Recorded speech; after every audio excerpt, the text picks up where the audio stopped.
Halo Sobat NC, hari ini saya tidak bahas tema motivasi ya. Ini saya ingin menjawab beberapa pertanyaan teman-teman ya. Banyak sekali yang bertanya, Bang berapa tahun sih dulu sakit GERD anxiety, terus sembuhnya berapa lama ya kan? Itu mungkin ada beberapa subscriber yang pertanyaan sama ya. Jadi saya cerita sedikit lah ya, cerita sedikit aja. Jadi saya itu dulu eh, kalau di total mungkin hampir hampir 2,5 tahun ya sakit GERD anxiety ini. Cukup lama ya kan, karena 2 tahun yang pertama itu, 2 tahunnya itu saya tidak tahu tentang ilmu bahwa penyebab utamanya adalah anxiety kita ya. Jadi saya dulu selama 2 tahun itu terjebak pada sakit lambungnya, sakit GERD-nya ya kan. Jadi semua yang saya minum obat-obatnya itu semuanya obat lambung. Mulai dari obat yang kimia maupun obat yang herbal ya. Jadi saya dulu semua obat lambung itu sudah kenyang lah ya, mulai dari yang paling ringan misalkan antasida ya kan, terus polisilen, obat yang sifatnya antasida maupun yang PPI ya. PPI itu kayak omeprazol, lansoprazol, terus apa lagi ya, pokoknya yang zolzol ya, yang zolzol. Terus kemudian yang antasida itu kayak kayak Promac, polisilen, terus Milanta itu antasida. Termasuk obat yang untuk radang lambungnya ya, dulu kalau nggak salah asam sukralfat ya, saya lupa ya, warnanya pink ya. Itu obat medis saya kenyang tuh dulu hampir setahun kali ya konsumsi obat itu. Tapi saya yang nonstop itu sebulan yang karena resep dokter ya, dari resep terus perpanjang 2 bulan. Cuman karena saya merasa tidak ada perubahan ya, saya akhirnya jarang minum obat lagi. Saya cuman ngatur pola makan aja, pola makan. Jadi saya baru 1P dulu saya terapkan, pola makan aja. Itu berlangsung lama. Jadi ketika saya merasakan sensasi yang parah, baru saya minum lagi obat mah. Biasanya saya minum omeprazol itu kalau yang sesek ya, sampai sesek ya, kembung sampai sesek, saya omeprazol. Tapi kalau cuman mual-mual aja biasanya polisilen atau Promac ya, kalau kalau yang gampang bisa beli di warung ya. Akhirnya terus eh, di tahun yang sama saya beralih ke obat herbal ya, obat herbal. Waktu itu saya pakai obatnya Pak SJ ya. SJ mungkin kalian di YouTube banyak Pak SJ, pokoknya yang SJ itu saya sempat konsumsi obatnya Pak SJ, mungkin sempat beli sampai 3 kali ya. 3 kali kan, ada yang SJ kapsul, ada SJ cair ya kan. SJ cair itu saya membaik secara pencernaan, jadi setelah minum SJ yang cair itu bisa BAB normal tiap hari. Terus SJ yang kapsul juga juga cukup bagus ya, dia kan menguras gas ya, kemudian kita mengeluarkan lewat sendawa ya kan.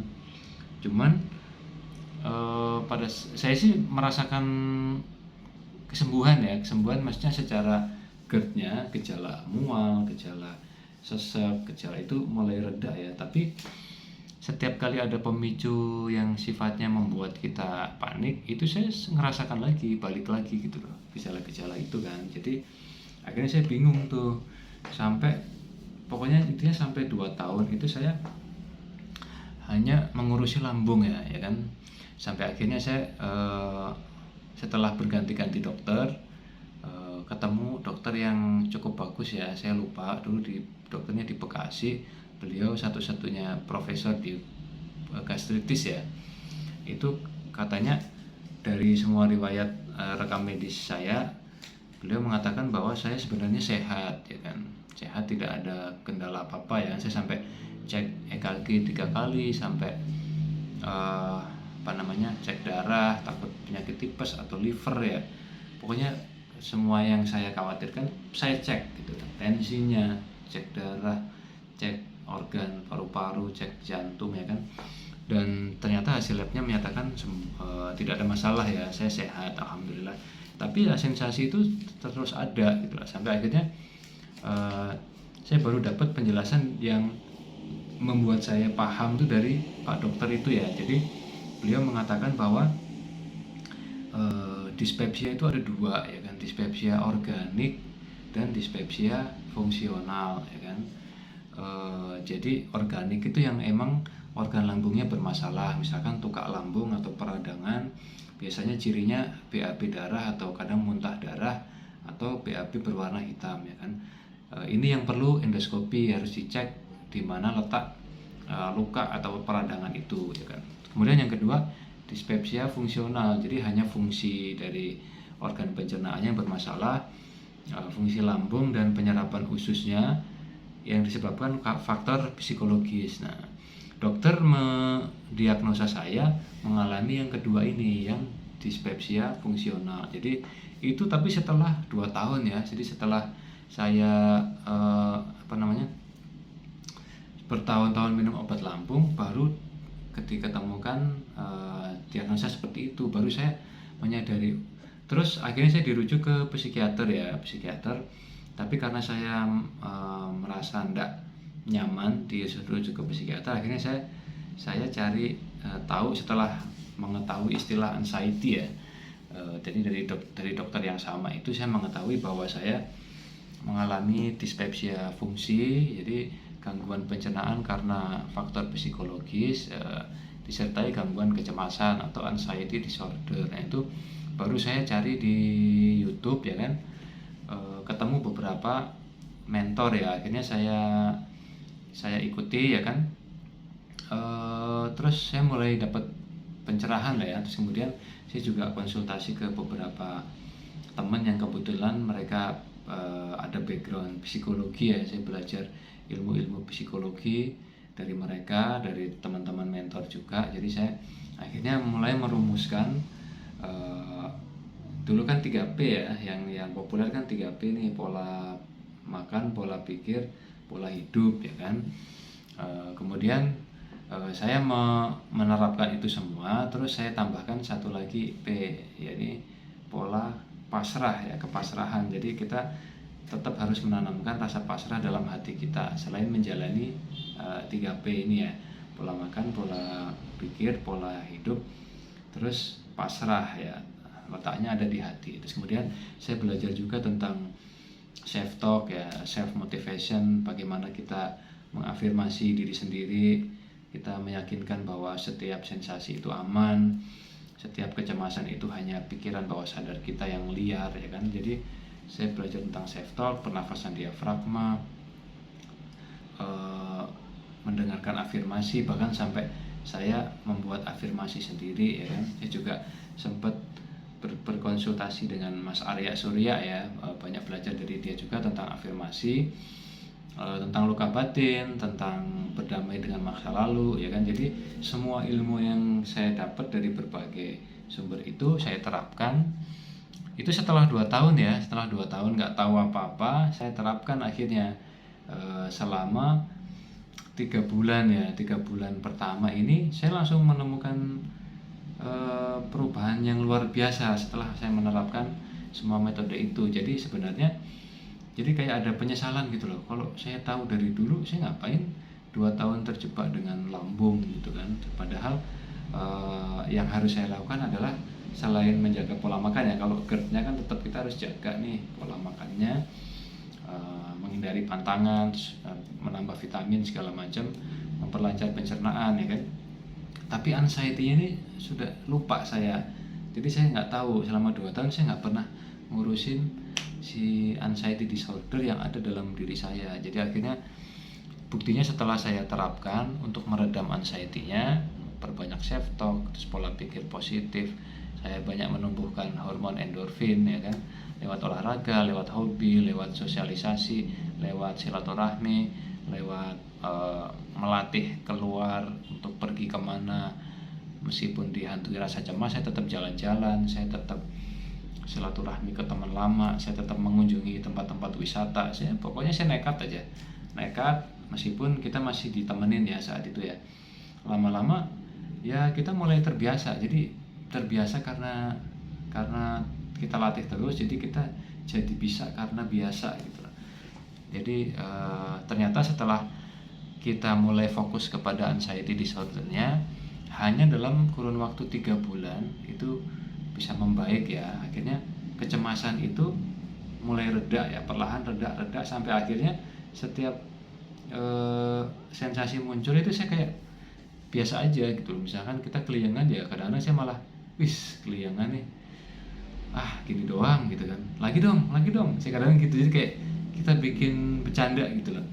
Terus misalkan mata buram gitu, saya nggak drama mata buram. Ya udah, saya paling terapinya dulu saya kalau mata buram itu saya ngelihat daun ya, daun. Jadi kita ngelihat daun yang dekat, kemudian ngelihat daun yang jauh, ngelihat lagi yang dekat. Jadi kita kayak kalau kamera kayak dimainkan fokusnya ya, jauh dekat gitu ya. Nanti lama-lama otot saraf mata kita akan semakin normal ya, seperti itu. Terus kemudian sensasi kayak jantung berdebar itu karena saya sudah berkali-kali serangan panik ya kan. Dulu lama-lama ketika serangan panik datang ya saya ini paling cuman 10 menit, ya udah saya melakukan grounding ya kan. Saya melihat sekeliling, melihat objek-objek yang ada di sekitar saya. Kalau enggak saya mencet-mencet tangan, atau saya stretching, penguluran gini. Jadi membiarkan dia lewat gitu loh, lewat. Terus atau kalau enggak saya nyium aroma, kalau ada minyak kayu putih. Saya pokoknya intinya memanfaatkan 5 panca indera ya, penglihatan, pendengaran, indera peraba, pengecap, dan indera perasa ya, kulit ya. Terus juga saya setiap saat saya latih pernafasan diafragma, jadi sensasi itu mudah untuk dilewati pada akhirnya. Ketika saya sesek, saya cukup pernafasan diafragma 5 kali aja itu udah reda ya kan. Atau setiap saya sakit di ulu hati, saya paling minum air hangat, saya urut-urut pelan sambil saya ke atasin gini. Terus dada saya urut-urut sampai saya sendawa yang banyak, minum air hangat lagi, sendawa lagi, minum air hangat lagi, sendawa, dia akan plong, lama-lama di sini plong. Terus kalau yang di perutnya ya, yang perut penuh gitu, biasanya saya lakukan stretching yang membantu kita buang angin ya. Itu biasanya setelah buang angin juga reda. Jadi setelah 3 bulan menerapkan itu, masih ada sensasi, tapi setiap kali ada sensasi itu sudah saya anggap sesuatu yang biasa gitu, sesuatu yang dengan mudah saya atasi gitu. Lama-lama akhirnya jadi kayak kita merasa kok nggak datang lagi ya gitu, kok nggak keliengan lagi ya. Terus tak pakai olahraga, misalkan saya sempat main futsal kan. Main futsal tuh awalnya cemas, wah ini nanti takut serangan jantung ya kan. Tapi begitu masuk lapangan, mulai masuk ke permainan, ya udah lupa gitu. Jadi ternyata enggak ya berdebar ya, biasa lah orang lari kan, ada aktivitas lari ya pasti berdebar ya kan. Pokoknya saya dulu sampai pakai jam digital sampai sekarang ya, saya terbiasa jam digital itu untuk memantau tingkat kecemasan saya. Jadi ketika saya tidak melakukan aktivitas fisik, kok heart rate itu detak jantung ya, kok heart rate saya di atas 100 padahal saya tidak melakukan aktivitas fisik. Itu berarti saya sedang cemas. Saya menyadari, wah ini aku yang lagi cemas nih. Langsung saya nyari tempat yang nyaman, saya atur pernafasan diafragma, terus lakukan self talk seperti itu ya, terus lakukan ya. Lama-lama itu sensasi kayak nggak datang lagi gitu. Kalaupun dia datang ya nyolek-nyolek sedikit gitu, juga kita dengan mudah akan bisa melewatinya ya kan. Terus nanti menjelang sembuh, kalian akan dikejutkan dengan sensasi yang datang silih berganti ya. Tapi ketika kita sudah tidak terlalu memiliki gangguan kecemasan, saya dulu juga bingung, sudah membaik tuh kan 2 tahun, bingung nih, nggak tahu mau ngapain, lambung aja kan. Akhirnya terus menerapkan 3 bulan, ini membaik, sensasi udah jarang berkurang. Terus saya juga sudah nggak terlalu cemas gitu loh, biasa aja. Ada sensasi ya saya, ini mah gampang, ini tinggal pernafasan diafragma, ini tinggal minum air hangat, ini tinggal kita stretching, ini tinggal nyari pengalihan, seperti itu ya. Tapi ternyata di antara waktu ini saya juga bingung dulu, sensasi itu datang terus gitu loh, bergantian dan berurutan deh. Kelingan, kok kelingan lagi. Tapi karena udah nggak cemas, oh ya udah aku minum manis, atau aku mungkin bisa jadi kadar oksigenku yang kurang atau gulaku yang rendah ya gitu. Jadi udah mulai logis. Terus besoknya kelingan hilang, tapi tiba-tiba jadi sakit di ulu hati. Ulu hati nih ya, ada hangat gitu kan. Jadi selama berapa hari gitu berurutan, bergantian gitu loh, bergantian, tapi kita atasi terus dengan mudah ya, dengan mudah kita atasin terus sampai akhirnya sudah semuanya datang, kecuali satu ya, panic attack sudah nggak datang lagi. Datang terus habis itu nggak ada sama sekali gitu loh. Jadi saya sampai karena saya sering self talk ya, saya sampai saya bercandain, oh kalian mau pamit ya nggak apa-apa sih, jangan balik lagi ya kan. Ya udah kalau mau pamit, jadi kayak kita anggap sensasi yang keluar berurutan itu mereka mau pamitan aja. Oh ya udah, paling tersisa tinggal satu ya yang saya rasakan saat itu, perut kembung kalau kita telat makan itu pasti kita ada rasa mual sama kembung ya kalau kita nggak segera makan. Terus tapi emang kebanyakan orang normal pun ketika mereka telat makan ya mereka mual atau, jadi sebenarnya sih intinya ketika kita sudah tidak memiliki gangguan kecemasan pun tetap pola makan harus kita jaga gitu, tapi makan saya sudah saya setting saat itu, sudah bisa makan terakhir itu 4 kali ya, sarapan, makan siang, makan sore, makan malam, 4 kali nih. Tapi yang pola makan 4 jam tuh ya, tapi yang makan sore pada saat saya sudah bisa mengendalikan anxiety, saya buang makan sore, saya ganti dengan snack sore. Snack sore ini bisa roti, bisa singkong rebus atau kentang rebus, atau misalkan biskuit ya.